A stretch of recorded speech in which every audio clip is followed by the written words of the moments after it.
আচ্ছা, একটা অদ্ভুত ঘটনার কথা বলি। হুম 1995 সাল, আমেরিকার পিটসবার্গ শহর। হুম ভাবুন তো, এক লোক দিনের আলোয় কোনো মুখোশ নিয়ে কিচ্ছু না, পরপর দুটো ব্যাংক ডাকাতি করে ফেলল। হ্যাঁ, আর শুধু তাই নয়, শোনা যায় সে নাকি সিসিটিভি ক্যামেরার দিকে তাকিয়ে বেশ হাসিমুখে বেরিয়েও গেছিল। এটাই তো, মানে অবিশ্বাস্য ব্যাপার। আর সবচেয়ে মজার বা অদ্ভুত অংশটা বোধহয় এরপর। সেই রাতেই যখন পুলিশ তাকে ধরল, হুম সে নাকি ভীষণ অবাক। বলছিল, কিন্তু আমি তো জুস মেখেছিলাম। ঠিক তাই, মানে তার মাথায় ছিল যে মুখে লেবুর রস মাখলে ওই যে অদৃশ্য কালি হয় না, সেইটার মতো তিনিও ক্যামেরায় অদৃশ্য হয়ে যাবেন। এই আইডিয়ার উপর তার এতটাই ভরসা ছিল। যে পুলিশ যখন তাকে একদম পরিষ্কার সিসিটিভি ফুটেজ দেখালো, হ্যাঁ সে বলল ওটা নাকি জাল। হ্যাঁ, তার যুক্তিটা ছিল খুব সোজাসাপটা। লেবুর রস দিয়ে অদৃশ্য কালি হয়, তাহলে মুখে মাখলে সেও অদৃশ্য হবে। লজিকটা দেখুন একবার। কিন্তু মজার ব্যাপার হলো, পুলিশ যখন তদন্ত করল, হুম দেখল যে লোকটা কিন্তু পাগল বা ড্রাগসের নেশায় ছিল না। না, একদমই না। সে আসলে কিছু মারাত্মক ভুল তথ্যের শিকার ছিল, মানে একটা গভীর ভ্রান্ত ধারণার মধ্যে ছিল। আর এই যে অদ্ভুত, প্রায় হাসির মতো ঘটনাটা, হ্যাঁ, এই ঘটনাটাই দুজন সোশ্যাল সাইকোলজিস্ট ডেভিড ডানিং আর জাস্টিন ক্রুগার এদেরকে খুব ভাবিয়ে তুলে। কিসের ব্যাপারে? মানুষের আত্মবিশ্বাস আর তার আসল যোগ্যতা, এই দুটোর মধ্যে সম্পর্কটা নিয়ে। বিশেষ করে ওই লোকটার আত্মবিশ্বাস, নিজের ভুলটা বোঝার ক্ষমতাই নেই, অথচ আত্মবিশ্বাস একদম তুঙ্গে। এটাই ছিল তাদের মূল আগ্রহের জায়গা। ও আচ্ছা, তাহলে এই লেবু রসের ব্যাংক ডাকাত থেকেই কি ডানিং ক্রুগার এফেক্টের ব্যাপারটা সামনে আসে? একদম। ওই ঘটনাই তাদের গবেষণার একটা বড় ইন্সপিরেশন ছিল। তাহলে চলুন আজকের আলোচনায় আমরা এই মনস্তাত্ত্বিক প্রভাবটা নিয়েই একটু গভীরে যাই। আমাদের লক্ষ্য হবে এই ডানিং ক্রুগার প্রভাব জিনিসটা কি, এটা কেন হয়, আর সবচেয়ে জরুরি, আমরা নিজেদের বা অন্যদের মধ্যে এটা কিভাবে চিনতে পারি, আর এর থেকে বাঁচার উপায়ই বা কি। ঠিক বলেছেন। ডানিং আর ক্রুগার আসলে এটাই বুঝতে চেয়েছিলেন, একজন মানুষ নিজের অযোগ্যতা নিয়ে এতটা অনজান ঠিক করে থাকতে পারে। মানে কোনো জিনিসটা তাকে এতটা আত্মবিশ্বাসী করে তোলে যখন তার জ্ঞান বা দক্ষতা আসলেই খুবই কম। ইন্টারেস্টিং প্রশ্ন। এই প্রশ্নগুলো নিয়েই তারা গবেষণাটা শুরু করেন। আর এই রহস্যটা বোঝার জন্যই তারা কর্নেল ইউনিভার্সিটির কিছু আন্ডার গ্র্যাজুয়েট স্টুডেন্টদের ওপর একটা পরীক্ষা চালান, তাই তো? হ্যাঁ, ঠিক। কয়েকটা বিষয়ের উপর পরীক্ষা ছিল, যেমন গ্রামার, লজিক্যাল রিজনিং, এমনকি হিউমার বোঝার ক্ষমতাও। হিউমার, রসিকতা বোঝার ক্ষমতা। হ্যাঁ, সেটাও।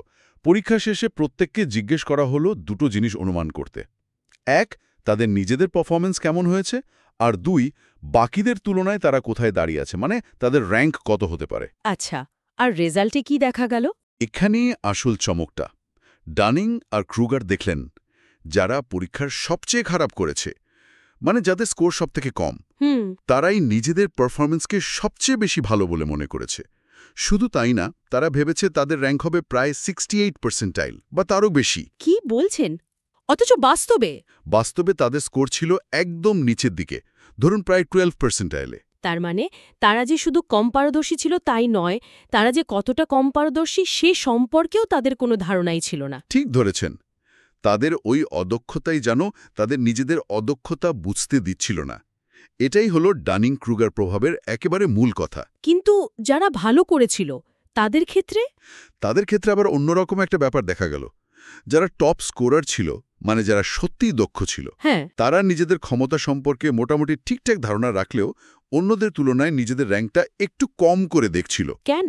কারণ পরীক্ষাটা তাদের কাছে বেশ সোজা মনে হয়েছিল, তো তারা ভেবেছিল এটা নিশ্চয়ই সবার কাছেই সোজা লেগেছে, তাই হয়তো তাদের র্যাঙ্ক অতটাও ভালো হবে না। এটা একটা উল্টো দিকের ভুল ধারণা, একটা প্যারাডক্স বলতে পারেন। আচ্ছা, তো এই পুরো ব্যাপারটা, মানে কম দক্ষদের অতিরিক্ত আত্মবিশ্বাস আর বেশি দক্ষদের সামান্য অবমূল্যায়ন, এই দুটো মিলেই হলো ডানিং ক্রুগার প্রভাব।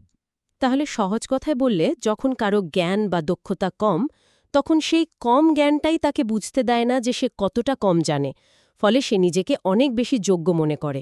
একদম। এর তো একটা খুব চালু গ্রাফ আছে, তাই না?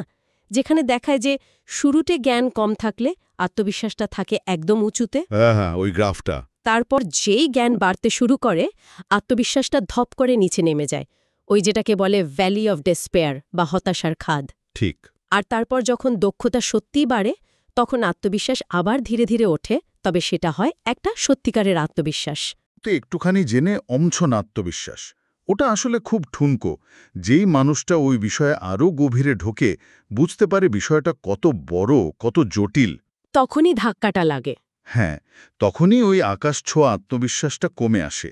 আর এই স্টেজটা কিন্তু শেখার জন্য খুব দরকারি।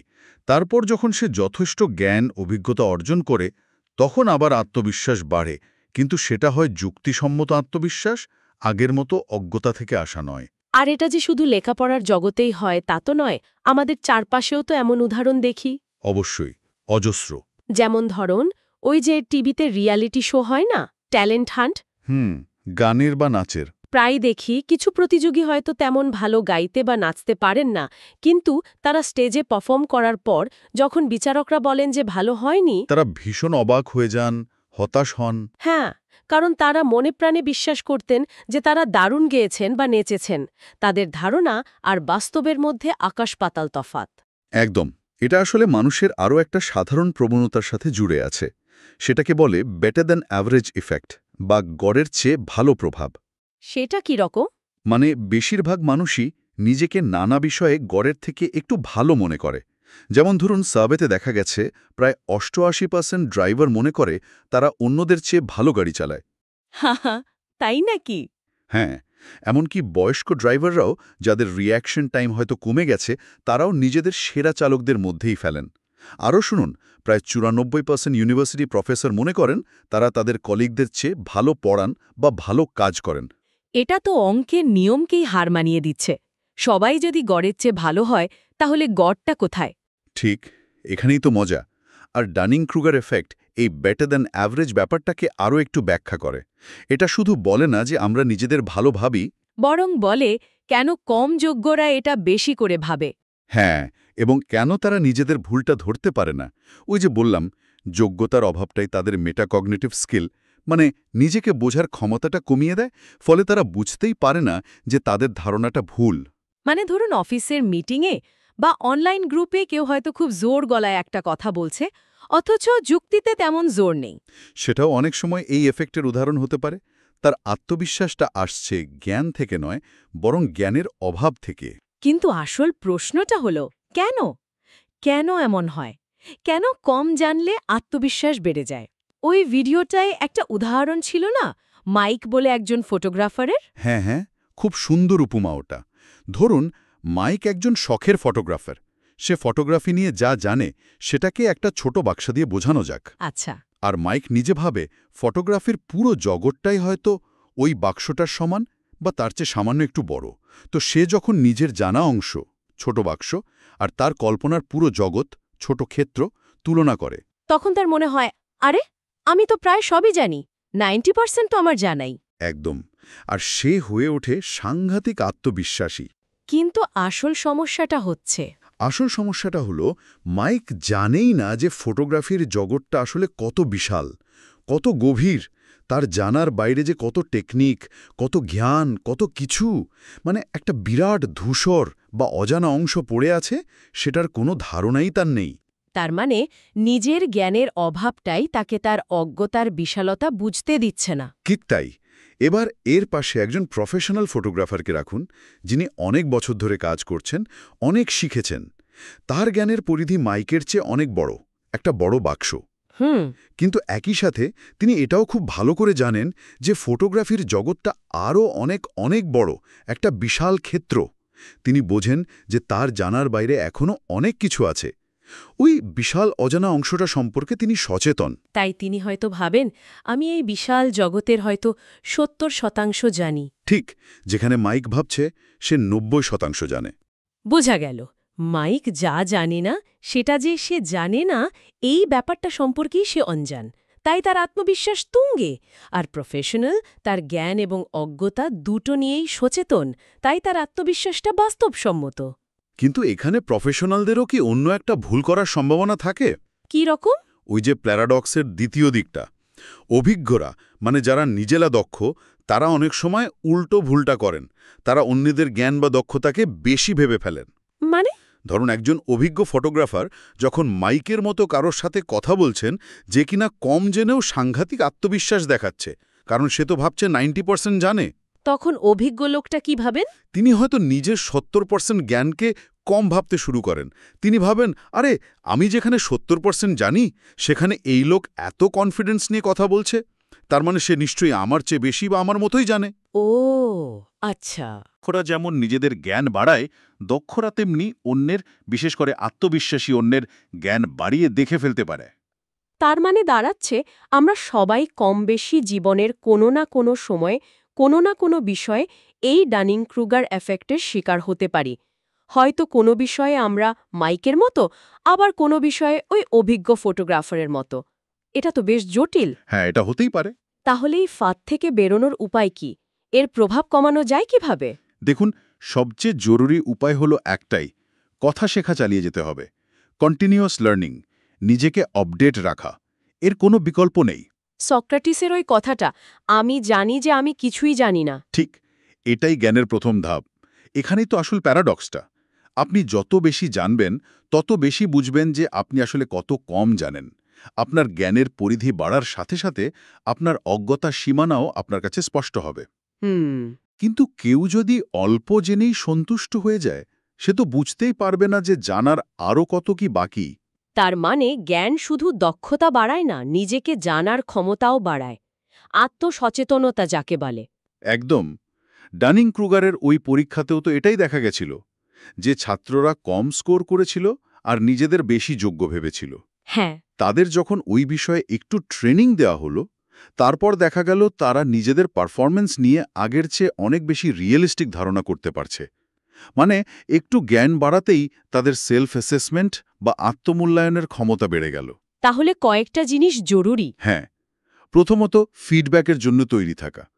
বিশেষ করে যারা ওই বিষয়ে আমাদের চেয়ে বেশি জানেন, তাদের গঠনমূলক সমালোচনা শোনা। দ্বিতীয়ত, নিজের ধারণা বা জ্ঞানকে সবসময় প্রশ্ন করা, আমিই ঠিক এই মনোভাব ছাড়া। ঠিক। আর তৃতীয়ত, মেটাকগনিশন, মানে আমি কিভাবে ভাবছি, কেন ভাবছি, আমার যুক্তির ভিত্তি কি, এইগুলো নিয়ে ভাবা।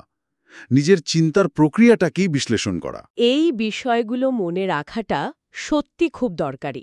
তাহলে আলোচনার এই পর্যায়ে এসে যদি একটু গুছিয়ে বলি, ডানিং ক্রুগার প্রভাব হলো এমন একটা ব্যাপার যেখানে কম যোগ্য না নিজেদের বেশি যোগ্য ভাবে, কারণ তাদের যোগ্যতার অভাবটাই তাদের সেটা বুঝতে দেয় না।